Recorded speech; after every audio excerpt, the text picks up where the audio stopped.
Sir प्रणाम, मैं हूं हिमांशु द्विवेदी और स्वागत है आपका हमारी खास पेशकश चर्चा में। चर्चा के तहत आज हमारा विषय खासा राजनीति से जुड़ा हुआ है। देश का सबसे पुराना राजनीतिक दल है भारतीय राष्ट्रीय कांग्रेस। वो कांग्रेस जिसकी स्थापना 1885 में हुई थी। 1885 से लेकर 2022 कुल 137 साल का सफर। इस 137 साल के सफर में 4 बार ऐसे मौके आए हैं जब पार्टी के राष्ट्रीय नेतृत्व का प्रश्न जन चर्चा के केंद्र में आया है। पहली बार यह मौका तब आया था जब पट्टाभी सीतारामैया बनाम सुभाष चंद्र बोस का मुकाबला गुलामी के दौर में हुआ था। आजादी के तुरंत बाद का दौर आया तो उस समय पर मुकाबला आचार्य जेबी कृपलानी बनाम राजर्षि पुरुषोत्तम दास टंडन के रूप में सामने आया। घटनाक्रम बदला और एक दौर तब आया जब सीताराम केसरी बनाम शरद पवार और राजेश पायलट को चुनाव मैदान में उतरते हुए देश ने देखा। और आखिरी मौका चुनाव के संदर्भ में तब था जब सोनिया गांधी मैदान में उतरी, सक्रिय राजनीति में उतरी और उनके मुकाबले में जितेंद्र प्रसाद के द्वारा मुकाबला किया गया। हालांकि वो मुकाबला केवल औपचारिक रहा। इन 4 मौकों के बाद अब एक बार फिर मौका है तकरीबन 20-22 साल बाद जब कांग्रेस पार्टी में विधिवत चुनाव हो रहा है। राष्ट्रीय अध्यक्ष के लिए चुनाव हो रहा है, बिना किसी औपचारिकता के हो रहा है, निहायत ही व्यवस्थित तरीके से हो रहा है, एक दूसरे का मानवर्धन करने के स्थान पर विचारों के आधार पर हो रहा है। 2 प्रत्याशी हैं जिन्होंने सार्वजनिक जीवन में अपने आप को साबित किया हुआ है। एक तरफ मल्लिकार्जुन खड़गे हैं, दूसरी तरफ शशि थरूर है। मल्लिकार्जुन खड़गे की बात करें, उम्र के 8 दशक पूरे कर चुके मल्लिकार्जुन खड़गे किसी पहचान के मोहताज नहीं है। अनेक बार सांसद रहे, विधायक रहे, लोकसभा में नेता रहे, अभी राज्यसभा में नेता की भूमिका में थे अपनी पार्टी की ओर से। वह मल्लिकार्जुन खड़गे पार्टी की उम्मीदों का केंद्र बनना चाहते हैं। दूसरी तरफ शशि थरूर है जिनकी पहचान राज्य या राष्ट्र के स्तर पर ही नहीं बल्कि अंतर्राष्ट्रीय स्तर पर रही है। अपनी प्रतिभा से उन्होंने पूरी दुनिया को चमत्कृत किया।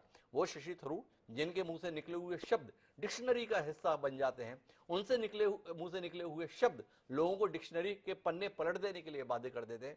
ये दोनों व्यक्ति मैदान में, एक तरफ 80 साल का व्यक्ति है, दूसरी तरफ 66 साल का व्यक्ति है। दोनों ही अपने अपने तरीके से देश भर में जुटे हुए 9000 कांग्रेस पार्टी के मतदाताओं को लुभाने की कोशिश में हैं। राज्यव्यापी दौरे पर निकले हुए हैं, अपने अपने समर्थन में तर्क दे रहे हैं। हम आज इसी संदर्भ में बात करेंगे, समझने की कोशिश करेंगे कि ये चुनाव क्या कांग्रेस को बदहाली से उबार पाएंगे। क्या चुनाव वाकई उतने निष्पक्ष हैं जितना दावा किया जा रहा है? क्योंकि कहीं ना कहीं शशि थरूर अपने बयानों से यह आभास कराते हैं कि सब कुछ निष्पक्ष तो नहीं है। मल्लिकार्जुन खड़गे के संदर्भ में कहीं ना कहीं दबाव है। हालांकि गांधी परिवार के संदर्भ में दोनों ही प्रत्याशी दावा कर रहे हैं कि उन्हें आशीर्वाद प्राप्त है और उन्होंने तटस्थ भूमिका अपनाई हुई है। तो आज हम इसी पर बात करेंगे। हमारे साथ में एक बहुत ही सारगर्भित पैनल मौजूद है इस विषय पर चर्चा के लिए। उनसे आपका परिचय कराएं और राजनीति के इस दिलचस्प विषय पर कुछ गहन गंभीर मंथन करने की कोशिश करें। उससे पहले लेकिन समय है आज के विचार सूत्र का। हमारा आज का विचार सूत्र बेहद संक्षिप्त है, समझने योग्य। वो कहता है कि सुज्ञम प्रतिगर्त विभाव्य वाचः, अर्थात बुद्धिमान व्यक्ति को संकेत करना ही कहना है। कितने कमाल की बात कही है। तो क्या इस चुनाव की प्रक्रिया में कांग्रेस का हाईकमान अर्थात गांधी परिवार संकेत में अपना संदेश दे चुका है? इसे अपने जहन में रखते हैं और इसके साथ अपनी चर्चा को आगे बढ़ाते हैं। हमारे साथ इस चर्चा का हिस्सा बनने के लिए 4 खास मेहमान हैं। हमारे साथ सैफुद्दीन सोज साहब हैं, पूर्व केंद्रीय मंत्री हैं, कांग्रेस पार्टी के वरिष्ठ नेता हैं। शशि थरूर के संदर्भ में जिन लोगों को समर्थन मिला हुआ है, जिन लोगों का समर्थन मिला हुआ है, उसके अग्रणी चेहरा है सैफुद्दीन सोज जी। हमारे साथ में गुरदीप सप्पल जी हैं, कांग्रेस पार्टी के विचारवान प्रवक्ता के तौर पर तमाम मंचों पर दिखाई देते रहे, पर इस समय प्रवक्ता की भूमिका छोड़ मल्लिकार्जुन खड़गे जी की पैरवी के लिए देश भर में समर्थन जुटाने में जुटे हुए हैं। हमारे साथ में मोहन सिंह राठौड़ जी। मोहन सिंह राठौड़ जी की पुरानी पहचान कांग्रेस नेता के तौर पर रही, पर कांग्रेस की नीतियों से, कांग्रेस के तौर तरीकों से नाराज होकर माधवराव सिंधिया और ज्योतिरादित्य सिंधिया के कट्टर समर्थक मोहन सिंह राठौड़ इस समय भाजपा का हिस्सा है। इस चुनाव को लेकर पूर्व कांग्रेसी क्या दृष्टिकोण रखते हैं, ये जानने में हमारी दिलचस्पी है, इसलिए इस पैनल का हिस्सा मोहन सिंह राठौड़ है। और इन सबके बीच में तटस्थ और बेबाक बात कहने के लिए हम सबके बेहद सम्मान्य वरिष्ठ पत्रकार श्रवण गर्ग जी भी साथ जुड़ चुके हैं। आप सभी का स्वागत है। चर्चा की शुरुआत सैफुद्दीन सोज साहब से करना चाहता हूं और उनसे जानना चाहता हूं, मल्लिकार्जुन खड़गे जैसे अनुभवी, बेहद सम्मान्य राजनीतिज्ञ के होते हुए भी सैफुद्दीन सोज शशि थरूर के साथ खड़े हुए दिखाई देते हैं। क्या ऐसा शशि थरूर में है जो खड़गे जी में नहीं? क्या ऐसा है जो खड़गे जी कांग्रेस के लिए नहीं कर पाएंगे और शशि थरूर कर लेंगे? सोच साहब थोड़ा रोशनी दीजिए ना। जिस वक्त शशि थरूर साहब को मैंने प्रपोज किया जी, उसमें खारगे जी का नाम नहीं आया था। जी फिर भी मैं शायद शशि थरूर साहब के हक में करता।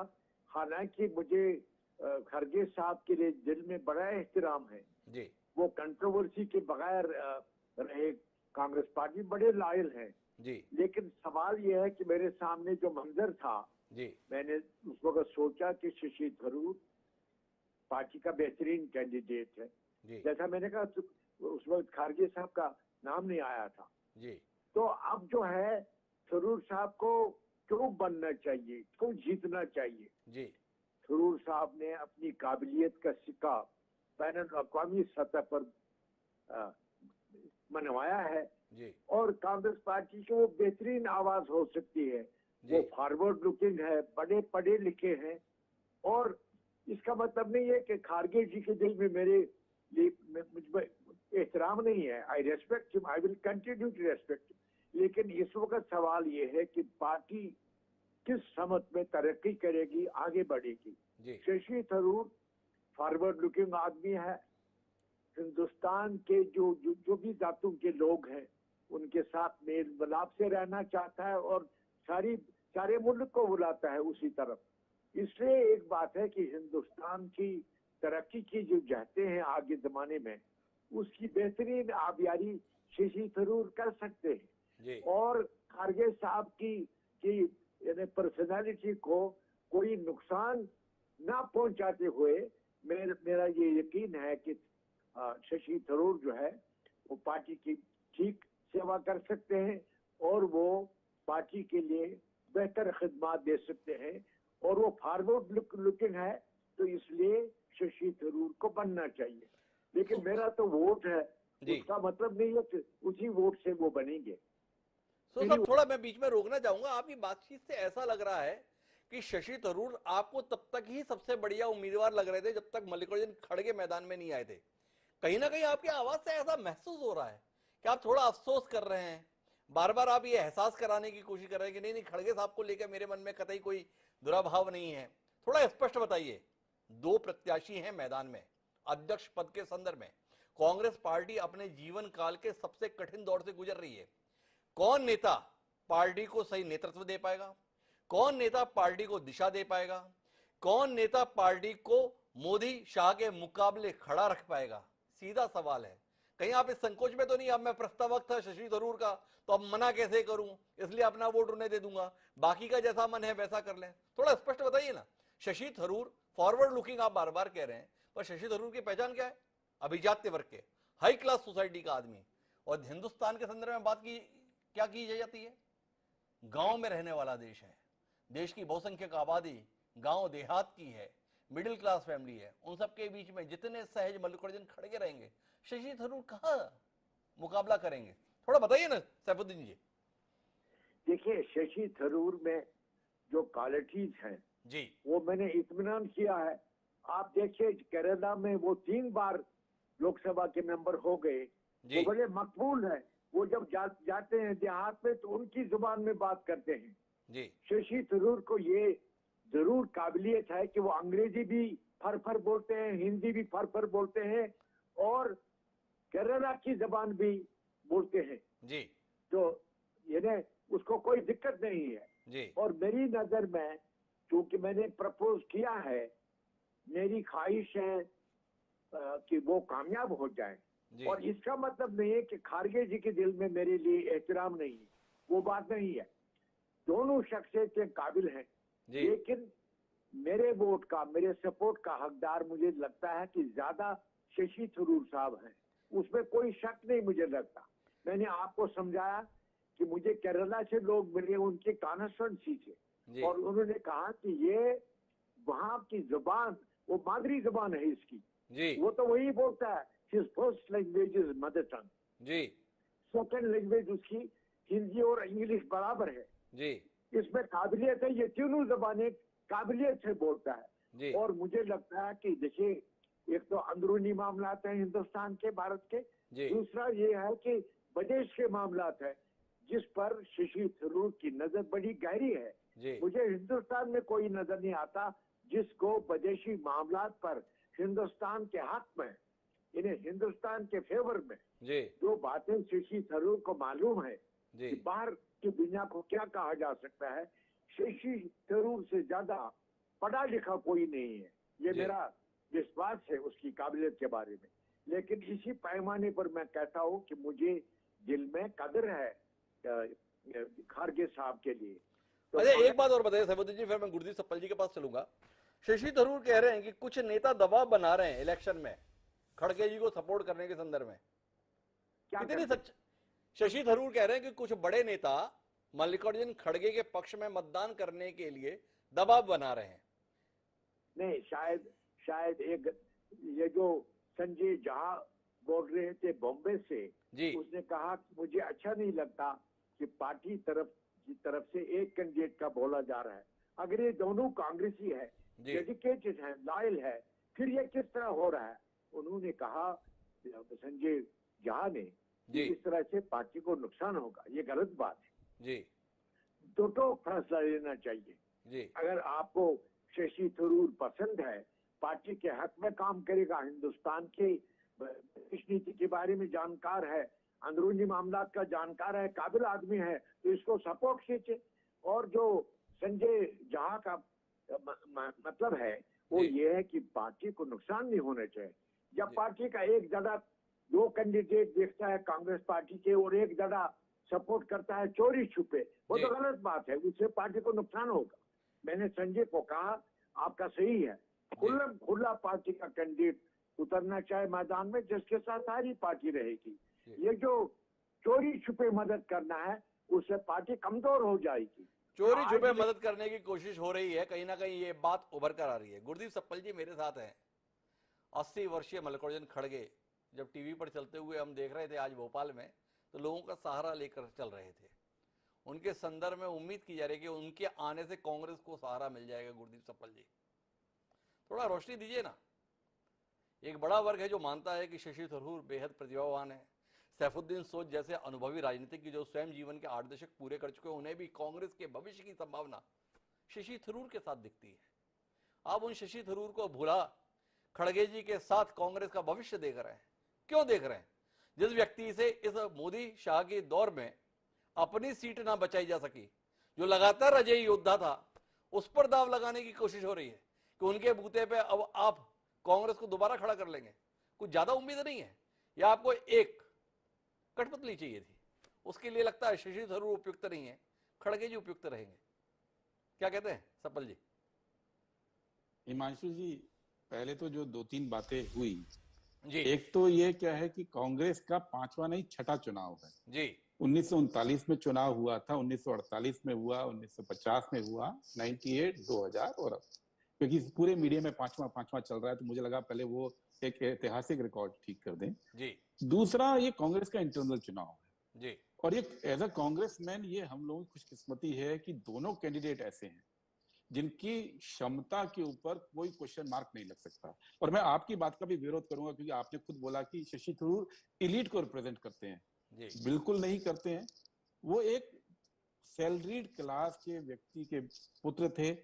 पढ़ाई लिखाई कर कर, पढ़कर उन्होंने जीवन में अपना एक मुकाम बनाया, अंतर्राष्ट्रीय लेवल पे मुकाम बनाया। और ये खूबसूरती रही नेहरूवियन मॉडल की कि आम माफ व्यक्ति करिएगा गुरदीप सप्पल जी, ये वही शशि थरूर है ना जिनके संदर्भ में सोनिया गांधी ने एक समय कहा था कि लोग इकोनॉमी क्लास में चलें, तो उन्होंने ट्वीट किया था अब मैं भी कैटल क्लास में सफर करूंगा। इसके बाद आप मुझे बता रहे हैं कि आप शशि थरूर के संदर्भ में ठीक नहीं कह रहे हैं। नहीं आम मैं आदमी देश का जिस क्लास में सफर करता है उसको बकरियों का क्लास बता देने वाले शशि थरूर के संदर्भ में अगर मैंने टिप्पणी कर दी, आपको बड़ा बुरा लग गया? क्या हो गया गुरदीप सप्पल जी? अगर मैंने ये कहा कि वो एक अभिजात्य वर्ग को ताल्लुक रखते हैं, वह बेहद प्रतिभावान है, योग्य हैं, लेकिन उन्होंने अपने दृष्टिकोण को, अपनी दृष्टि को, अपनी सोच को सार्वजनिक किया हुआ है, खारिज कर देंगे आप उसे? हिमांशु जी, इलीट क्लास का संदर्भ अलग होता है। मेरा कहने का सिर्फ तात्पर्य ये है कि इस देश के अंदर नेहरूवियन मॉडल के अंदर जो कांग्रेस पार्टी ने दिया, हम सब उसकी पैदाइश हैं, जिनको ये विश्वास था कि अगर अच्छी पढ़ाई करेंगे तो आप इस देश के अंदर टॉप तक पहुंच सकते हैं। शशि थरूर भी उसी को रिप्रेजेंट करते हैं।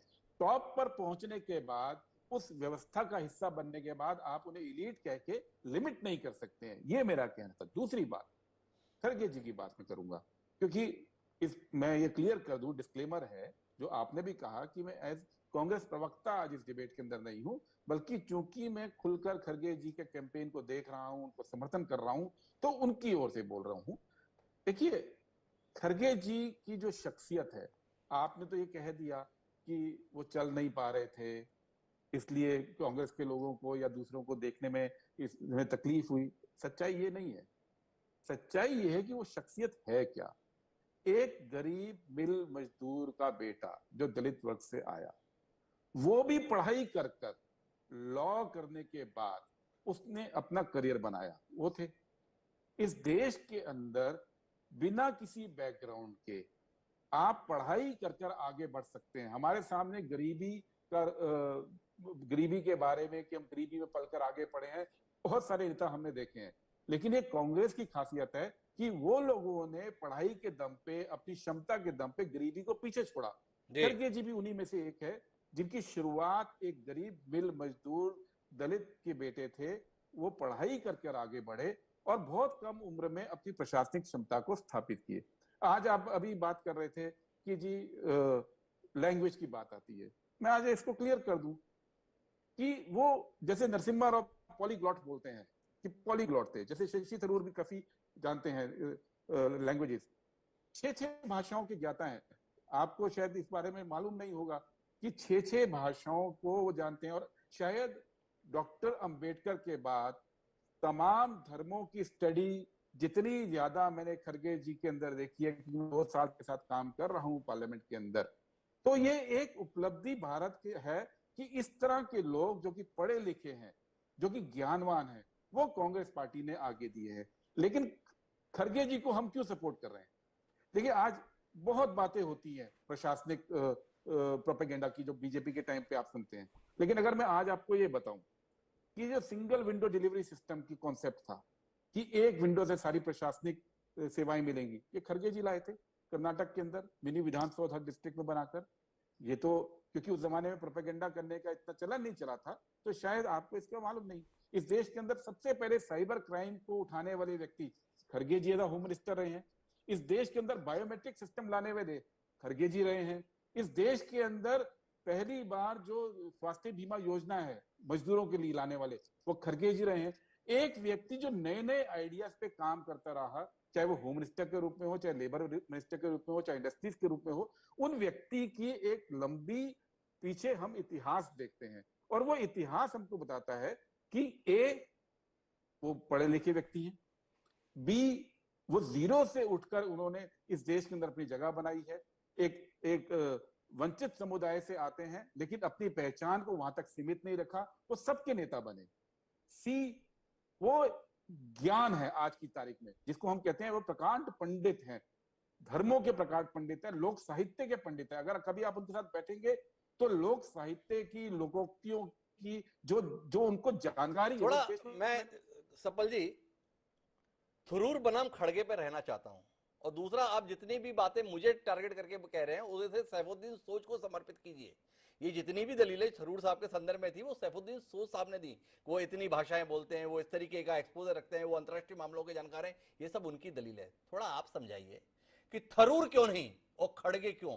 थरूर से किन मामलों में खड़गे बेहतर? 2 प्रत्याशी हैं, मतदाता को यह स्पष्ट आना चाहिए कि इस मामले में खड़गे जी थरूर जी से ज्यादा बेहतर है, इसलिए वोट इनको जाना चाहिए। तो थोड़ा उसके संदर्भ में दलील दीजिए ना, उसके संदर्भ में आप दाएं बाएं क्यों हो रहे हैं? थोड़ा स्पष्ट बताइए कि थरूर जी में ये नहीं है, खड़गे जी में ये है, इसलिए खड़गे जी को चुनिए। नहीं, मैं दाएं बाएं नहीं हो रहा, बिल्कुल स्पष्ट मैंने कहा, मैं तो खड़गे जी के समर्थन में खड़ा हूं जी। थरूर साहब के कैंडिडेचर के ऊपर मैं कोई क्वेश्चन नहीं उठाऊंगा, क्योंकि मैं उनको मानता हूं कि वो इस लायक हैं कि इस पद के लिए वो लड़ रहे हैं और उनको समर्थन भी मिल रहा है। ऐसा नहीं है कि नहीं मिल रहा है जी। सवाल ये है कि हम खड़गे जी के पक्ष में क्यों हैं। और बहुत बेसिक कॉन्सेप्ट है कि खड़गे जी कांग्रेस की राजनीति में जिस तरह की प्रशासनिक समझ रखते हैं, सांस्कृतिक समझ रखते हैं, इस देश के तमाम कार्यकर्ताओं को हर स्टेट में वो डायरेक्टली जानते हैं। आज इस ट्रांजिशन के फेज में जब कांग्रेस पार्टी में 2-3 चीजें हो रही हैं, राहुल गांधी आज सड़क के ऊपर है। जो आप कई बार मुझसे डिबेट में पूछते थे कि कांग्रेस कब सड़क पर आएगी, आज जी कांग्रेस सड़क पर पूरे देश के अंदर आ रही है। जी उस एनर्जी को इकट्ठा करना, उस एनर्जी को संगठन में परिवर्तित करना, उसके लिए ऐसे नेता की जरूरत है जो पूरे देश में कार्यकर्ताओं को पहचानते हो, पूरे देश में कांग्रेस के लीडर्स को पहचानते हो, जानते हो। वहां पे खड़गे जी की भूमिका। और दूसरी बात कि खड़गे जी का जो पूरा एक रोल रहा है पिछले 1.5 साल के, पिछले 8 साल के अंदर केंद्र के अंदर, जो हमने देखा है लीडर ऑफ अपोजिशन के रूप में, वो एक विश्वास जगाता है हम लोगों के अंदर। उस विश्वास के सपल जी चलते थोड़ा ईमानदारी से बात करते हैं। जिस शख्स को आपने 2014 से लेकर 2019 तक लोकसभा में नेता के तौर पर रखा सदन में, वह जब 2019 में चुनाव हुए अपनी सीट नहीं बचा सके, कुछ तर्क दीजिए ना इसके संदर्भ में। खड़गे जी की आपकी इसलिए पसंद है क्योंकि राहुल गांधी सड़क पर उतर गए हैं, दिल्ली में सत्ता को सुरक्षित रखना है, तो एक ऐसा व्यक्ति चाहिए जो चुनौती ना बन सके। शशि थरूर एक संभावना हो सकते हैं, चुनौती हो सकते हैं, इसलिए नहीं नहीं नहीं नहीं, थरूर नहीं, खड़गे ठीक रहेंगे। इस प्रकार का आकलन एक बड़े सर्कल में है। थोड़ा तर्क सही समझाइए। जो व्यक्ति नेता रहते हुए अपनी सीट नहीं बचा पाया, उससे आप पार्टी बचाने की उम्मीद कर रहे हैं, पार्टी संवारने की उम्मीद कर रहे हैं, या राहुल गांधी के संदर्भ में चीजें सुरक्षित रहें, गांधी परिवार का वर्चस्व सुरक्षित रहे, इसलिए बेहद मुफीद है मल्लिकार्जुन खड़गे। शशि थरूर के संदर्भ में वो विश्वास नहीं आता, वो भरोसा नहीं आता, वो भरोसा दिग्विजय सिंह के संदर्भ में नहीं आता, इसलिए ये लोग हाशिए पर देखे जा रहे हैं और खड़गे जी आगे बताए जा रहे हैं। देखिए हिमांशु जी, दो अलग अलग मुद्दे हैं। हाँ पहला, क्यों चुनाव हारे जी। 50 साल में पहला चुनाव हारे, ठीक है हारे।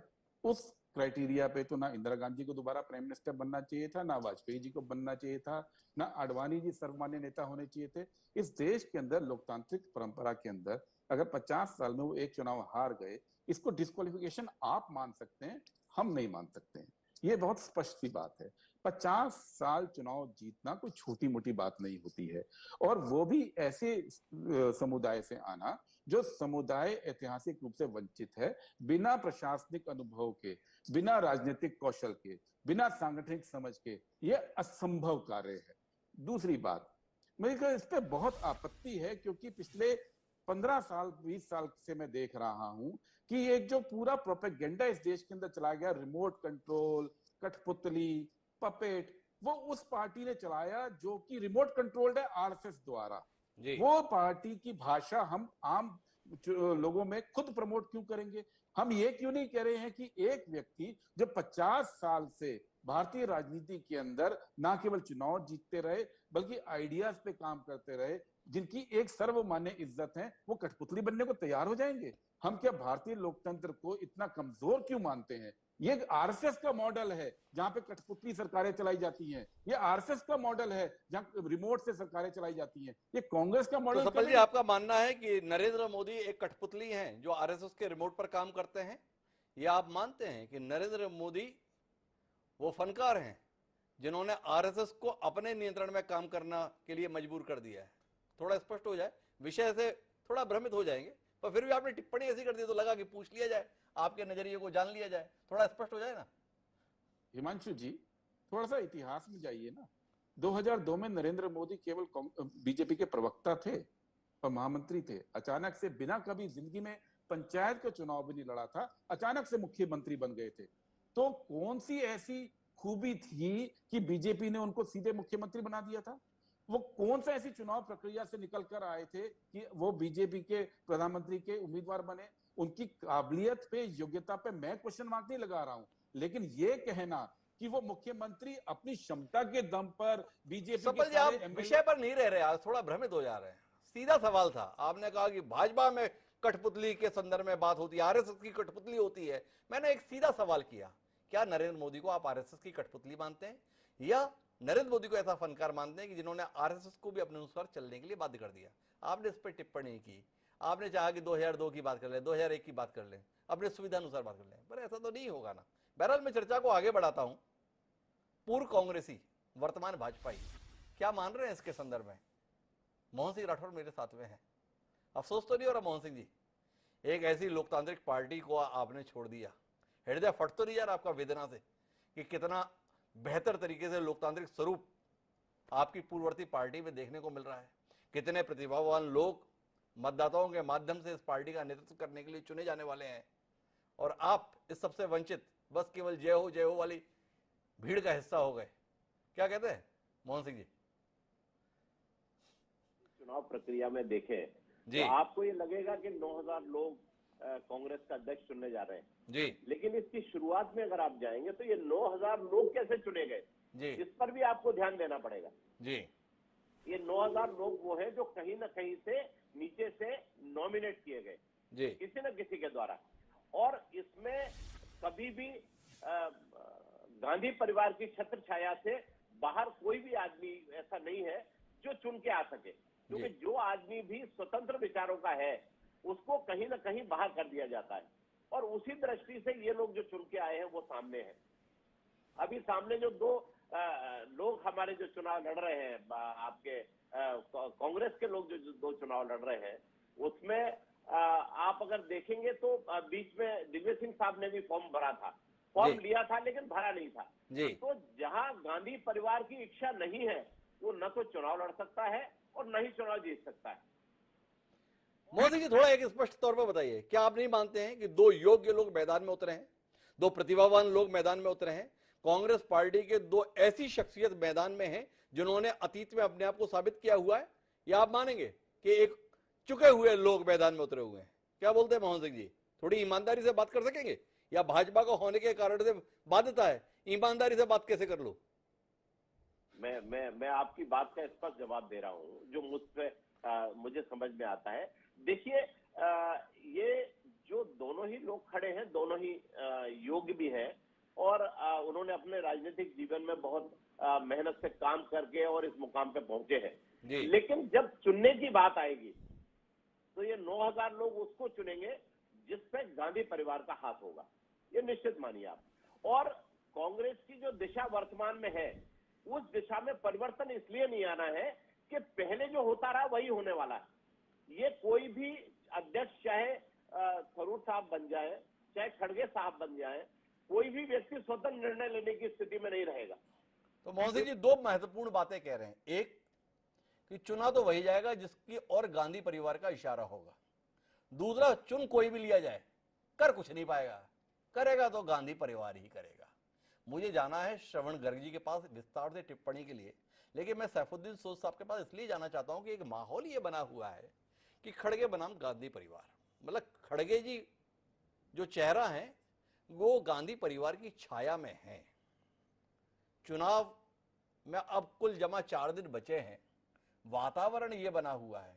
थरूर साहब भी बोलते हैं कि गांधी परिवार का किसी को आशीर्वाद नहीं है, खड़गे साहब भी बोल रहे हैं कि गांधी परिवार की ओर से कोई मैदान में नहीं है, पर फिर भी माहौल ये बना हुआ है। ये सैफुद्दीन सोज साहब आप मानते हैं कि नहीं मानते हैं? क्यों बना हुआ है? देखिए, मैं ईमानदारी से कहता हूं कि कांग्रेस हाईकमान ने ये किसी सूरत में नहीं कम्युनिकेट किया है कि ये खास कैंडिडेट है जिसको आप कामयाब बनाएं। हाईकमान का बताना, मैं ईमानदारी से कहता हूं, मुझे किसी ने बात नहीं की जी। तो क्योंकि पार्टी के हाथ में संजय झा ने बात की थी, मैंने उनके साथ एक टेलीफोन करके अपनी आवाज मिला दी। आपसे ही कहते हैं, उनको बुरा लगा कि चोरी छुपे भी कुछ बताया जा रहा है, वो गलत है, उससे कांग्रेस पार्टी कमजोर हो जाएगी जी। मेरा ये कहना है कि थरूर साहब जो है वो मल्टी डायमेंशनल जैसे पर्सनैलिटी, मैंने उनकी किताब पढ़ी why I am a Hindu जी, और देखिए उन्होंने ऐसे अंदाज से वो किताब लिखी है कि सारी दुनिया में, अब देखिए कितने एडिशन उसके हो गई, वो सारी दुनिया को कन्विंस करना चाहता है कि मैं हिंदू क्यों हूँ। इन्हें हिंदू फिलॉसफी को यकतरफा तो नहीं बताया है, ऐसी मिसालें बताई, ऐसी लैंग्वेज में लिखा है। उस किताब के कितने एडिशन छप जाएंगे जी। उसमें शशि थरूर ने ये बताया मैं हिंदू क्यों जी, इन्हें सोच समझ के। कहने का मतलब ये है कि ये मल्टी डायमेंशनल पर्सनैलिटी है, इसको हिंदुस्तान की अंदरूनी सियासत पर गहरी नजर है, और जहां भी कहीं गलत बातें करते हैं कोई भी लोग, शशि थरूर खड़ा हो जाते ही बात कहता है, और दुनिया के मामलात में शशि थरूर को बड़ी नजर है, और दुनिया के बेहतरीन पार्लियामेंटेरियंस में इसका शुमार हो सकता है। इसीलिए मैं श्रवण जी के पास जाऊं उससे पहले सैफुद्दीन सो साहब एक सवाल और करना चाहता हूं। ये शशि थरूर को आप कांग्रेस के अध्यक्ष पद के लिए ही उपयुक्त व्यक्ति मानते हैं या पार्टी की ओर से देश के प्रधानमंत्री के तौर पर भी एक संभावना भरा हुआ चेहरा मानते हैं? देखिए, प्रधानमंत्री का इंतखाब दूसरे तरीके से होता है। वो लेजिस्लेटर्स कहते हैं तो लोकसभा में अक्सरियत में होंगे, वो बनाएंगे। हमारे यहाँ जो आईन है हिंदुस्तान का बेहतरीन है, जी कोई कंफ्यूजन नहीं होता है, वो अलग मामला है। जी इस वक्त वो शख्सियत चुननी है जो कांग्रेस पार्टी को अपनी मंजिल तक पहुंचाए और अपने जो विचारों की जो उसको गर्मी है वो जी। दिखाए, सारे मुल्क को एकजुट रखने में अपने ख्यालात बताई। मैं मानता हूँ शशि थरूर जो है वो उस लिहाज से मल्टी डायमेंशनल है। तो कुल मिला के सैफुद्दीन सो साहब बेहद प्रभावित हैं शशि थरूर की शख्सियत से, उनकी प्रतिभा से, उनके बहुआयामी व्यक्तित्व से। लेकिन क्या श्रवण गर्ग जी भी उस व्यक्तित्व से इतने ही प्रभावित हैं? क्या श्रवण जी मान रहे हैं कि कांग्रेस में चुनाव ईमानदारी से होने जा रहा है? क्या श्रवण जी मान रहे हैं कि शशि थरूर और मल्लिकार्जुन खड़गे दोनों के प्रति गांधी परिवार ने तटस्थता की नीति अपनाई हुई है? क्या देख पा रहे हैं श्रवण जी? मैं हिमांशु जी पहले सोच साहब की दो बातों के बारे में जिक्र करना चाहता हूँ जी।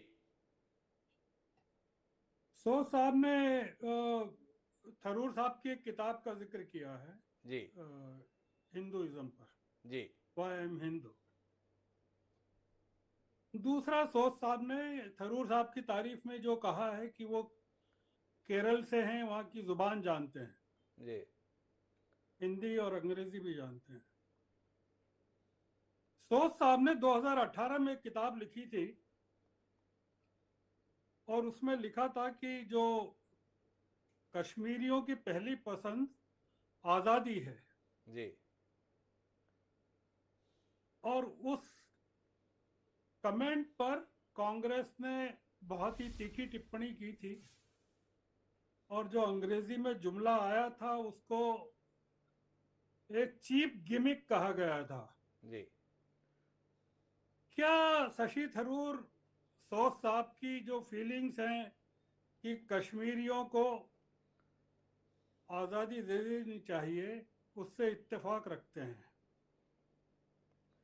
मैं श्रवण जी बीच में रोकना चाहूंगा, आपने टिप्पणी ऐसी कर दी जिसमें सैफुद्दीन सो साहब का पक्ष हमें अभी ही सुनना चाहिए। वरिष्ठ नेता है सैफुद्दीन साहब, कुछ कहना भी चाह रहे हैं। जी सो साहब, आप श्रवण जी की टिप्पणी पर कुछ कहना चाह रहे हैं? ये मेरे भाई मेरी किताब डिस्कस करने लगे जी। वो तो सारे हिंदुस्तान में विलायत में सबके सामने कमेंट है। अभी तो मैंने देखे ऐसी उस पर आ गए हैं तबसरे, वो अलग बात है। इस वक्त सवाल है कि हिंदुस्तान को, कांग्रेस पार्टी को एक डायनेमिक लीडर चाहिए और मुझको नजर आता है कि खारगे साहब का दिल में एहतराम रखते हुए मैं कहना चाहता हूं Shashi Tharoor can render better service to India and the party that is Congress party. वो बड़े डायनेमिक है। मैंने इसलिए केरला की जबान लाई, उनकी मदर टंग। वो जाते हैं मदर टंग में बात करते हैं, फिर जहां जरूरत पड़े हिंदी में बोलते हैं और फंसी अच्छी हिंदी बोलते हैं, और जहां जरूरत पड़ती है अंग्रेजी बोलते हैं। ऐसा आदमी जो हिंदुस्तान के अंदर हिंदुस्तान की शक्ति बढ़ाए, उसको चार चांद लगाए और विदेश में जाए तो किसी के मुकाबले में खड़ा हो सकता है। He is a genius, he is a genius, ये कहना है सैफुद्दीन सो साहब का। जी श्रवण जी, थोड़ा शशि थरूर और खड़गे जी भी रह लेते सर, सैफुद्दीन सो साहब को फिर डिस्कस कर लेंगे अगर आपको बहुत आपत्ति ना हो तो। सैफुद्दीन सो साहब ने एक और बात कही उनके केरल के ओरिजिन और उनकी बातों को लेकर। जी। केरल प्रदेश कांग्रेस के जो चीफ हैं सुधाकरन जी, उन्होंने खड़गे साहब की तारीफ में किया है कि एक ऐसा आदमी चाहिए जी जो पूरी सारी जनरेशन, सारी पीढ़ियों के साथ काम कर सके और आरएसएस और संघ के साथ कॉम्प्रोमाइज नहीं करे। जी। देखिए, थरूर साहब के ऊपर आरोप है, अगर उनकी टिप्पणी पर जाएं तो जयपुर लिटरेचर फेस्टिवल के बाद जी उत्तर प्रदेश की जीत उसको लेकर उन्होंने जो टिप्पणी की थी कि जो प्रधानमंत्री हैं बहुत ही मतलब उनमें बहुत ही डायनेमिज्म है, उत्साह है, जोश है, और पूरा जो क्रेडिट देना चाहिए बीजेपी की विक्ट्री की उत्तर प्रदेश के चुनाव पर, वो उनको प्रधानमंत्री को देना चाहिए। जी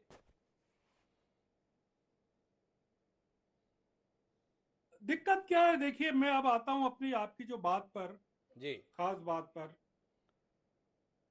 कि ये मामला खड़के साहब और सोच वो उनका नहीं है, अपने थरूर साहब का। जी ये मामला ये है कि कांग्रेस के आम आदमी का और कांग्रेस में जो गांधी परिवार है उसकी लीडरशिप का कंफर्ट लेवल किस आदमी के साथ हो सकता है। जी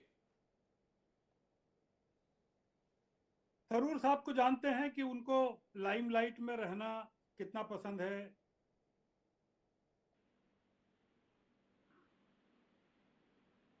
जी जी श्रवण जी, आपकी आवाज आ रही है? लाइमलाइट में रहना कितना पसंद है। जी और दूसरा ये कि वो मतलब उनका कम्युनिकेशन गांधी फैमिली से इस समय कितना है, गांधी फैमिली से कम्युनिकेशन की जरूरत है कि नहीं है कांग्रेस अध्यक्ष को। और दूसरा एक जो पॉइंट है वो ये है कि अगर थरूर बनते हैं तो वो कांग्रेस में उनके ज्यादा मित्र होंगे कि ज्यादा दुश्मन होंगे। जी क्या कमलनाथ, क्या गहलोत, क्या भूपेश सिंह बघेल, ये तमाम लोग जो हैं थरूर का कहना मानेंगे, थरूर की लीडरशिप को मंजूर करेंगे कि नहीं करेंगे। जी तो ये जो गांधी फैमिली को लेकर जो एक इशू है कि ये इलेक्शन जो है वो मैं इस तरह से देखता हूं कि वो गांधी फैमिली के इम्पोर्टेंस को रीस्टेब्लिश करने की एक जरूरत के तौर पर मैं उसको देखता हूं। जी और आप देख रहे हैं कि जो G23 के जितने लोग थे, मतलब खड़के साहब ने एक चीज जो कही है वो ये कही है, मैं मतलब खड़के साहब की जरूरत के बारे में उनकी उम्र को देखते हुए बहुत ज्यादा सपोर्ट नहीं करता हूं, पर क्योंकि और कांग्रेस में चूंकि कंफर्ट लेवल ही 80 से ऊपर के लोगों के साथ रहता है, मनमोहन सिंह के साथ था, अब खड़के साहब के साथ है, तो वो उम्र का कोई मतलब नहीं है। पर मैं ये कह रहा हूं जी कि खड़के साहब का होना इस समय जरूरी है जी जिस तरह की जरूरत कांग्रेस को है। और वो कह रहे हैं कि कलेक्टिव लीडरशिप की कांग्रेस में जरूरत है। जी तो अब उनकी खड़के साहब की जो चुनौती है वो तो बड़ी है। आपने तो बता दिया कि कैसे वो पार्लियामेंट का चुनाव भी हार गए। जी पर मैं ये बताना चाहता हूं कि कर्नाटक में जो उनका गृह प्रदेश है वहां सिद्धारमैया और शिव कुमार के बीच में जो झगड़ा चल रहा है जी वो उनकी सबसे बड़ी चुनौती है, क्योंकि 2013 में खड़के साहब का अधिकार या हक छीनकर सिद्धारमैया मुख्यमंत्री बन गए थे जी वहां पर। जी 3 बार ऐसे मौके आए कि खड़के साहब वहां मुख्यमंत्री नहीं बन पाए। एक बार SM कृष्णा बन गए, दूसरी बार धर्म सिंह बन गए, तीसरी बार सिद्धारमैया बन गए। जी तो ये जो इश्यूज हैं, ये अपना जो राजस्थान का इशू है, गुजरात का इलेक्शन है, कर्नाटक है, इसको कैसे डील करते हैं खड़के साहब, वो बड़ी चुनौती रहेगी। श्रवण जी, मेरा एक सवाल है आपसे। आपने कहा कि कांग्रेस की जो जरूरत है, खड़गे जी कांग्रेस की जरूरत है या खड़गे जी गांधी परिवार की जरूरत है? थोड़ा स्पष्ट करिए ना श्रवण जी। मेरा ये मानना है कांग्रेस की जरूरत है। जी मेरा इसलिए ऐसा मानना है कांग्रेस की जरूरत है जी कि थरूर उस कमी को पूरा नहीं कर सकते जी जो कांग्रेस की जरूरत है कि वो सबको लेकर साथ लेकर चल सकें। जी थरूर एक इंडिपेंडेंट पर्सनालिटी है, वो ग्लैमर और उनकी कई चीजें ऐसी हैं जो आम कांग्रेस के आदमी को अलग करती हैं, जी ग्रास रूट वर्कर से अलग करती हैं, कांग्रेस के सीनियर लीडर से अलग करती हैं। और जो नॉर्थ का पूरा इलाका है जहाँ की अभी एक जरूरत है बड़े पर्सनैलिटी की जो सबको साथ लेकर चल सके, उसके लिए जो मुझे लगता है कि जो खड़गे साहब हैं वो ज्यादा जरूरी हो सकते हैं। मैं श्रवण जी एक सवाल और करूंगा, फिर मोहन सिंह राठौर कोई हस्तक्षेप कर रहे हैं, उनका हस्तक्षेप सुनेंगे। खड़गे जी राज्यसभा में नेता प्रतिपक्ष की भूमिका में होते हुए पर्यवेक्षक के तौर पर राजस्थान गए, जिस वरिष्ठता के सम्मान की बात कर रहे हैं, जिस सबको साथ लेने की बात कर रहे हैं, गांधी परिवार का संदेश लेकर जाने की बात कर रहे हैं, और विधायकों की बैठक तक ना करा सके, क्या कहते हैं श्रवण जी? इतना आसान है? खड़गे जी का आने से समाधान निकल जाएगा? मेरा ये पूछना है कि आपसे पूछता हूँ या हिमांशु जी, मैं सब लोगों से पूछ सकता हूँ कि खड़गे साहब को क्या करना चाहिए था वहां, जब वो देख रहे हैं कि 92 विधायकों ने इस्तीफा दे दिया है जी, और विद्रोह कर दिया है, तो उस विद्रोह को प्रेसिपिटेट करना चाहिए उनको कि एक सीजन परिवार के बूढ़े मुखिया की तरह चुपचाप वापस लौट आना चाहिए। और खड़गे साहब के वापस आने के बाद भी कांग्रेस ने ऐसा क्या कर लिया कि गहलोत साहब के मामले को शांत कर लिया हो। अडानी साहब के इन्वेस्टमेंट को लेकर अगर आपने राहुल गांधी का बयान सुना हो जी, जिसमें गहलोत साहब को डिफेंड किया गया है, जी, तो आपको समझ में आ जाएगा कि राजस्थान का मामला कितना गंभीर है। जी, ये कोई आसान मामला नहीं है राजस्थान का। जो आदमी कांग्रेस अध्यक्ष जिसको परिवार बनाना चाहता था, ये उसने विद्रोह किया है। मतलब ये कि इंदिरा गांधी को उनके सुरक्षा सैनिकों ने मारा है। जी, तो ये जो एक हुआ है कांग्रेस में, ये बहुत, सप्पल साहब शायद मेरी बात से सहमत नहीं है, पर अब मैं क्या कर सकता हूँ, मतलब क्या कर सकता हूँ? श्रवण जी ये कह रहे हैं, श्रवण जी की अपनी टिप्पणी है, लेकिन ये कांग्रेस की और खड़गे जी की दोनों की बेचारी बता रहे हैं। श्रवण जी मुझसे पूछ रहे हैं क्या करते खड़गे जी? अब सवाल तो इसी बात का है, जिस चुनौतियों से कांग्रेस घिरी हुई है उसमें क्या करते खड़गे जी? अगर इस सवाल के साथ खड़गे जी है तो फिर उम्मीद भविष्य को लेकर कैसे करें? सवाल है। सप्पल जी उत्तर देना चाहते हैं, उनके उत्तर के लिए जाऊंगा, लेकिन उससे पहले मोहन सिंह जी को लग रहा है ये ठीक मौका है अपना तड़का लगाने का, तो एक बार मोहन सिंह जी का तड़का सुन लेते हैं, उसके बाद में सप्पल जी के पास में हस्तक्षेप के लिए जाते हैं। जी मोहन सिंह जी क्या कहना चाह रहे हैं? हिमांशु जी, आप जो कह रहे हैं कि खड़गे साहब बनेंगे या थरूर साहब बनेंगे, जी, ये मुद्दा नहीं है। मुद्दा इस बात का है कि चुनाव हो क्यों रहे। जी, ये कांग्रेस पार्टी में आंतरिक लोकतंत्र के चुनाव नहीं है। जी, ये माननीय नरेंद्र मोदी जी जो भारत के प्रधानमंत्री हैं, उन्होंने जो भ्रष्टाचार और वंशवाद के ऊपर जो अटैक किया है, जी, जो इनको नस्ते नाबूद करने की कोशिश की है, तो जितनी भी पार्टियां वंशवाद से ग्रसित हैं, उन पार्टियों को कहीं ना कहीं रास्ता ढूंढने की जगह नहीं मिल रही। जी, तो इसलिए ये प्रयास किया जा रहा है कुछ वर्षों के लिए, कुछ दिनों के लिए, कुछ महीनों के लिए किसी व्यक्ति को आगे लाया जाए, ताकि ये वंशवाद का जो लगातार बनने का प्रक्रिया है उस पर कहीं ना कहीं विराम लग तो जाए। कुल मिला के मोदी जी के दबाव में एक औपचारिकता पूरी की जा रही है, यह मोहन सिंह जी का कहना है कि नरेंद्र मोदी ने इस देश में विषय बना दिया वंशवाद, उसके चलते कांग्रेस ऐसी औपचारिकता को पूरा कर रही है। लेकिन बहरा गुरदीप सप्पल जी श्रवणकरी जी की बातों से लेकर सहमत या असहमत जानने में हमारी दिलचस्पी है। जी गुरदीप जी क्या हो गया? देखिए, पहले तो जो श्रवण जी ने एनालॉजी इस्तेमाल की जी, कि इंदिरा जी को उनके सुरक्षा कर्मियों ने मारा और संकेत दिया कि वैसी घटनाएं गलत है। लोकतंत्र के अंदर ये स्वस्थ परंपराओं का भी हिस्सा माना जाता है कि लोग अपने अधिकार के लिए लड़ते हैं, पार्टी के दायरे के अंदर लड़ते हैं और पार्टी का सिस्टम उसको एड्रेस करता है। जी, दो अलग अलग चीजें हैं। खैर, मैं अपनी बात को वहीं पे रखूंगा। देखिए, पूरी डिबेट को जिससे फ्रेम कर रही है बीजेपी, उसमें मुझे लगता है संदेश ये दे रहे हैं कि जैसे लोकसभा के चुनाव होते हैं ना, जो हार गया वो विपक्ष में बैठेगा, जी, तो अगर थरूर साहब या खड़गे साहब में से एक जो विपक्ष में जाके बैठ जाएंगे, ऐसा नहीं है। जी, दोनों टैलेंट कांग्रेस पार्टी के हैं और दोनों में से जो भी जीतेगा और जो भी हारेगा, दोनों कांग्रेस पार्टी का नेतृत्व का हिस्सा है।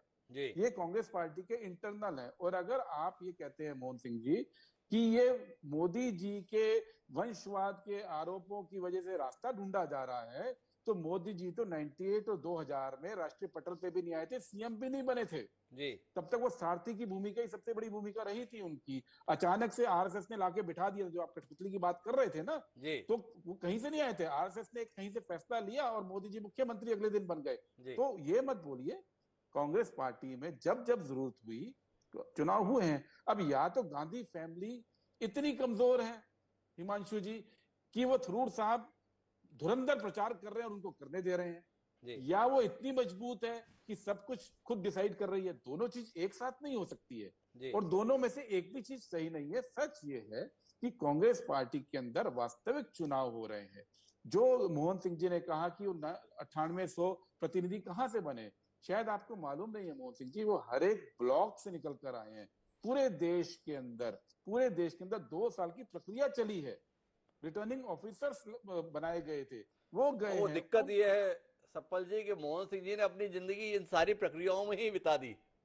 ये जितने भी बनते हैं ना प्रतिनिधि, ब्लॉक के स्तर पर, जिले के स्तर पर, प्रदेश के स्तर पर, ये खेल मोहन सिंह जी ने बड़ा लंबा खेला है, इसीलिए उनको टिप्पणी करने के संदर्भ में थोड़ा मौका मिला हुआ है। आपकी जानकारी के लिए बता रहा हूँ, आपके पुराने साथी रहे हैं माधवराव सिंधिया और ज्योतिरादित्य सिंधिया के साथ 40 साल बिताए हुए मोहन सिंह जी ने इन्हीं खेलों को करते हुए, तो इसलिए उन्हें टिप्पणी करने का अख्तियार है। आप अन्यथा मत लीजिएगा, आपके पुराने साथी हैं।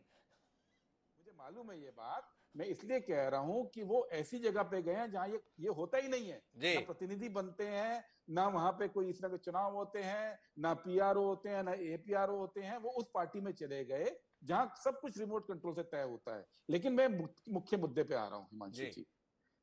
अभी कुछ महीने पहले इस देश में एक ट्राइबल राष्ट्रपति दी गई, जी उसको एक बहुत बड़ा सांकेतिक महत्व का बताया गया, जी जिसका हम भी समर्थन करते हैं। जी लेकिन कांग्रेस पार्टी के अंदर एक व्यक्ति जिनके पीछे 50 साल का अनुभव है, जिसकी स्वीकार्यता अगर पार्टी में है तो पूरी स्वीकार्यता है, जो प्रूव होगी अगले कुछ दिनों के अंदर, वो दलित समुदाय से आते हैं और वो पार्टी के अध्यक्ष बनते हैं। इसका कोई महत्व नहीं है इस देश के अंदर, या इसका भी हम कोई इसके सांकेतिक महत्व को भी नहीं समझेंगे। ये वो पार्टी कांग्रेस पार्टी कर रही है जो साबित कर रही है कि किसी एक धर्म, किसी एक जाति की पार्टी नहीं है। सप्पल जी थोड़ा ईमानदार रहो, आप प्रत्याशी हैं या मनोनीत हैं? भाई राष्ट्रपति के तौर पर पार्टी ने प्रत्याशी के तौर पर तय किया था द्रौपदी मुर्मू को, पार्टी ने तय किया था, पार्टी ने उसको प्रचारित किया। तो क्या गांधी परिवार ने थरूर और खड़गे जी के बीच में क्या खड़गे जी के नाम पे मोहर लगा दी है? थोड़ा स्पष्ट कीजिए। पार्टी हाईकमान शब्द का इस्तेमाल सैफुद्दीन सोच भी कर रहे हैं। तो क्या एक दलित के लिए गांधी परिवार खड़ा हो रहा है, या दलित को उसके हाल पे छोड़ दिया, भैया अपना समर्थन जुटा लो और बन जाओ?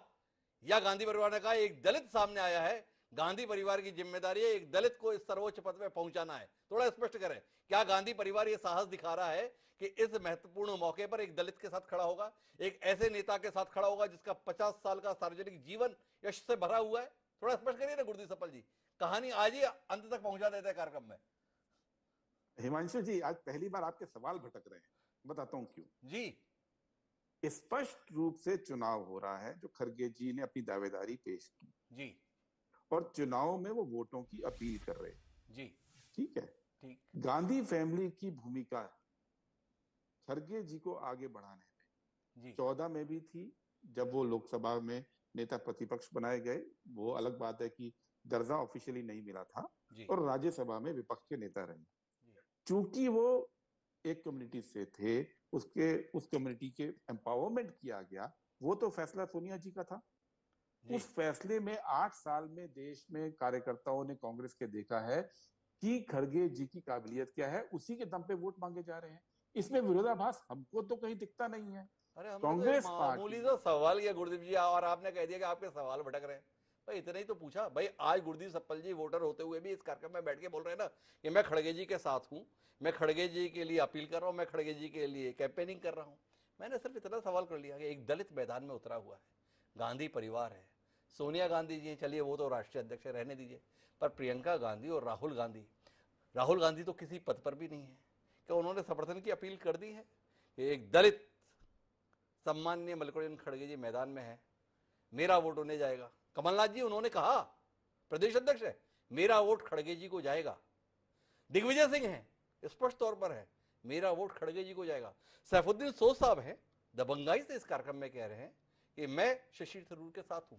मैंने पूछ लिया आपसे बाबूली का सवाल, क्या गांधी परिवार दलित के संदर्भ में, दलित के सम्मान के लिए, दलित के साथ खड़ा होने के लिए तैयार है?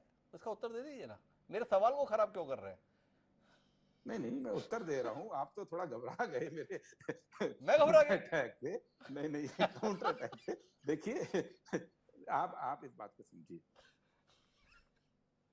कांग्रेस पार्टी के अंदर एक फैसला हुआ, एक दिशा निर्देश आया कि जो भी व्यक्ति किसी पद पर है वो वोट की अपील नहीं कर सकता है। इसी कारण से कोई भी पदाधिकारी वोट की अपील नहीं कर रहे, पहली बात, ताकि वोट को फेयर। राहुल गांधी किस पद पर है? मेरा विनम्र अनुरोध भरा सवाल गुरदीप सप्पल जी से। गांधी वर्किंग कमेटी के मेंबर हैं, शायद आप भूल रहे हैं। वर्किंग कमेटी के मेंबर्स में ये बोला गया है कि कोई भी व्यक्ति किसी के पक्ष में खड़ा नहीं होगा, ताकि इन्फ्लुएंस करने का कोई आरोप ना लगे। तो ये कमलनाथ जी और दिग्विजय सिंह पर क्या अनुशासनात्मक कार्रवाई होने जा रही है सप्पल जी?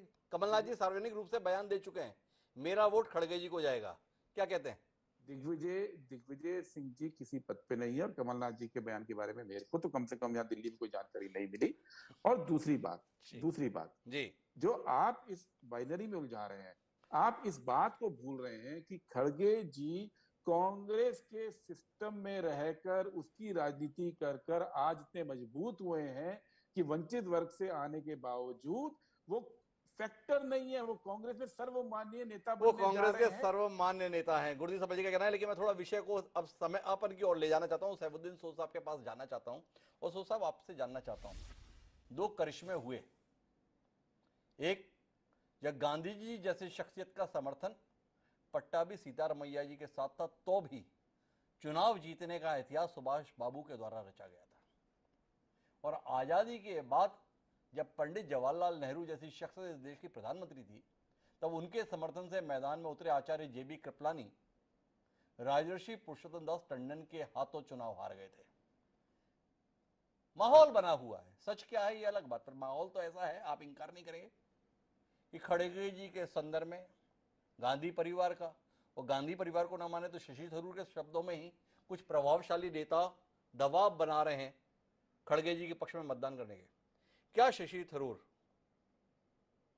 सुभाष बाबू या पुरुषोत्तम दास टंडन जैसी कोई क्रांति कर पाएंगे, कोई अचंभित करने वाला परिणाम दे पाएंगे? ऐसी कोई उम्मीद आप करते हैं, या मुकाबले में उतरे इतने से ही संतुष्ट रहना चाहते हैं? आपने एक पुरानी इतिहास की बात बताई, कृपलानी साहब को बीच में लाया, जवाहरलाल नेहरू की बात की। मैं आपको सीधा कहना चाहता हूं कि इस वक्त जो लीडरशिप है जी, कांग्रेस का है, कमांड है, उन्होंने किसी तरीके से कोई ऐसा वर्ड नहीं अटल किया है जिससे साबित हो कि वो एक तरीके से कांग्रेस के जो उम्मीदवार हैं, सीनियर लोग हैं, काबिल लोग हैं, और वो एक पक्ष में है, ऐसा नहीं है जी, वो। मुझको फिर पता लगता कोई इशारा होता जी, इसलिए कांग्रेस में जमहूरियत है अंदर पार्टी में जी, और जमहूरी निजाम में दो कैंडिडेट हैं, हमको देखना है कि कौन करेगा। जी, मसलन आप मुझसे पूछते हैं, मैं ईमानदारी से कहता हूं कि मुकाबले में मैं, हालांकि खड़गे जी के लिए मेरे दिल में बड़ी इज्जत है, जी, मगर मैं ये समझता हूं कि शशि थरूर जो है वो एक मल्टी डायमेंशनल पर्सनालिटी है, और वो पार्टी की और खुद मुल्क की ज्यादा खदमत करने के लायक है। तो ये कोई ऐसा मुकाबला नहीं है कि मैं खड़गे जी के पक्ष में नहीं हूँ, बड़े भाई हैं और इज्जत मेरे दिल में काफी है। लेकिन आज जो हिंदुस्तान की जो जरूरत है, पार्टी की जो जरूरत है, जमहूरियत की जो जरूरत है, वो जरूरत शशि थरूर पूरी कर सकते हैं। तो सैफुद्दीन सोज साहब तो बहुत स्पष्ट हैं, खड़गे जी के लिए बहुत सम्मान है, पर देश और पार्टी की जरूरत के लिए शशि थरूर को होना ही अध्यक्ष के तौर पर जरूरी है। अब मुझे इसके समापन पर जाना है, उसके लिए श्रवण गर्ग जी की टिप्पणी के लिए आना है। श्रवण जी, आपसे जानना चाहता हूं, इस चुनाव के परिणाम के संदर्भ में क्या आप इस अनुभूति के साथ हैं कि गांधी परिवार तटस्थ है, थरूर जीते या खड़गे जीते, गांधी परिवार की साख पर कोई प्रभाव नहीं पड़ता, या कुल मिलाकर खड़गे जी की जीत हार के साथ में गांधी परिवार की प्रतिष्ठा जुड़ी है? इनकार नहीं किया जा सकता। देखिए, गांधी परिवार तटस्थ नहीं है, जी और खड़गे जी की हार और जीत के साथ गांधी परिवार की प्रतिष्ठा और उनका अधिकार और प्रभाव क्षेत्र भी जुड़ा हुआ है, जी इसमें कोई शक नहीं है। जी और इसमें भी कोई शक नहीं कि खड़गे साहब को जीतना चाहिए जी अगर कांग्रेस को एक रखना है और उसको सुरक्षित रखना है। जी और भारतीय जनता पार्टी का ये इंटरेस्ट हो सकता है कि थरूर साहब जीत जाएं, जी क्योंकि उनको एक काफी लचीला आदमी मिल जाएगा हमला करने के लिए, जी जो जिसके बारे में वो टिप्पणी करते रहे, कितने लाख की और करोड़ की गर्लफ्रेंड वगैरह के बारे में बताते रहे हैं, जी बीजेपी के प्रधानमंत्री बताते रहे। तो मुझे मेरे को कोई इसमें मतलब इसमें ज्यादा से ज्यादा ये हो सकता है। देखिए, कांग्रेस के इतिहास को अगर गिनाएंगे तो कांग्रेस तो अपने ऑफिशियल कैंडिडेट को राष्ट्रपति के चुनाव में हरा देती है जी और कहती है अंतरात्मा की आवाज का इस्तेमाल करिए। जी पर मैं आपसे एक चीज कहता हूं आपके चैनल के माध्यम से कि देश भर के कांग्रेसियों के सामने ये मौका है कि इस कांग्रेस को गांधी परिवार के नियंत्रण से बाहर कर ले। जी और ये जो 9,300 प्रतिनिधि हैं, डेलीगेट्स हैं, वो चाहें तो इसका फैसला कर सकते हैं। अगर वो चाहते हैं कि ये अच्छा मौका है कांग्रेस को आजाद करने का,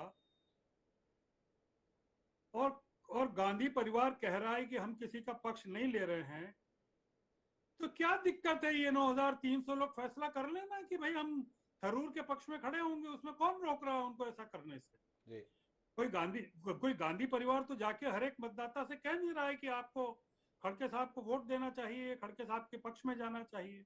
जी तो ये तो बड़ा एक प्रजातांत्रिक तरीका है और एक अवसर है, जो मैंने कहा कि ये इलेक्शन ये रिस्टेब्लिश करेगा कि कांग्रेस गांधी परिवार के बिना चल ही नहीं सकती है। और इस मौके का अगर 9,300 प्रतिनिधि इस्तेमाल नहीं करते हैं तो आप इसके लिए गांधी परिवार को कैसे दोष देंगे?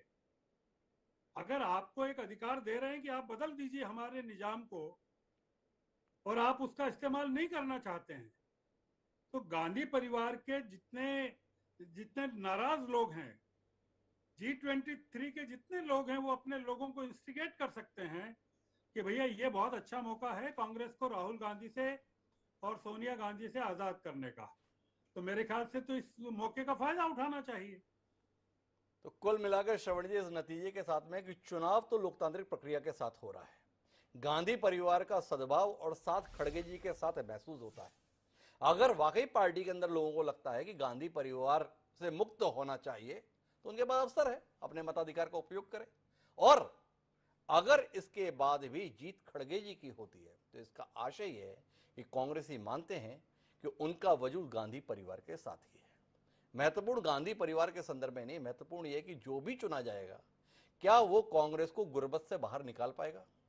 थरूर हो या खड़गे, उनके लिए चुनौती अध्यक्ष पद पर जीतना नहीं है, उनके सम्मुख चुनौती है कांग्रेस की खोई हुई गरिमा को वापस हासिल कराना।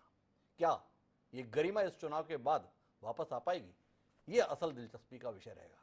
बहरहाल आप चारों मेहमानों का बहुत बहुत धन्यवाद हमारा इस चर्चा का हिस्सा बनने के लिए। समय है अब आज के शेर का। हमारा आज का शेर चुनाव को समर्पित है। हर नेता दावा करता है, हर नेता वादा करता है, पर मतदाताओं को भरोसा होता नहीं है। पर यह आम चुनाव के हालात होते हैं, पर यह पार्टी के भीतर का चुनाव है, पार्टी के कार्यकर्ताओं के द्वारा चुना जाना है। तो इसके संदर्भ में एक शेर हमें मिला है और यह शेर कहता है कि हर चंद एतबार में धोखे भी हैं मगर, हर चंद एतबार में धोखे भी हैं मगर, ये तो नहीं किसी पे भरोसा किया न जाए। या निसार अख्तर ने क्या कमाल की बात कही थी। तो कुल मिलाकर जो 9,300 कांग्रेसी देश भर में हैं जिन्हें अपने अध्यक्ष का चुनाव करना है, उन्हें किसी पे भरोसा करना चाहिए और भरोसा करते हुए अपने मताधिकार का इस्तेमाल करना चाहिए। आम चुनाव में तो हम हमेशा ही आग्रह करते हैं कि अपने मत का इस्तेमाल जरूर करें, अपने बहुमूल्य मत का इस्तेमाल करें, लेकिन हम इस कांग्रेस पार्टी के चुनाव के लिए भी उन 9,300 कांग्रेसियों से ये अपील करना चाहते हैं कि वो अपने मताधिकार का इस्तेमाल जरूर करें। देश का सबसे पुराना राजनीतिक दल है, एक लोकतांत्रिक प्रक्रिया के तहत अपना अध्यक्ष चुनने जा रहा है। आपके पास मौका है उस प्रक्रिया का हिस्सेदार बनने का, उस मौके को चूकिएगा मत। जिसे भी बेहतर माने देश के लिए और पार्टी के लिए, उसके पक्ष में मतदान जरूर कीजिएगा। इस अपेक्षा के साथ अब मुझे दीजिए याद, कल फिर मिलते हैं नए विषय के साथ। तब तक के लिए सदा बड़ा।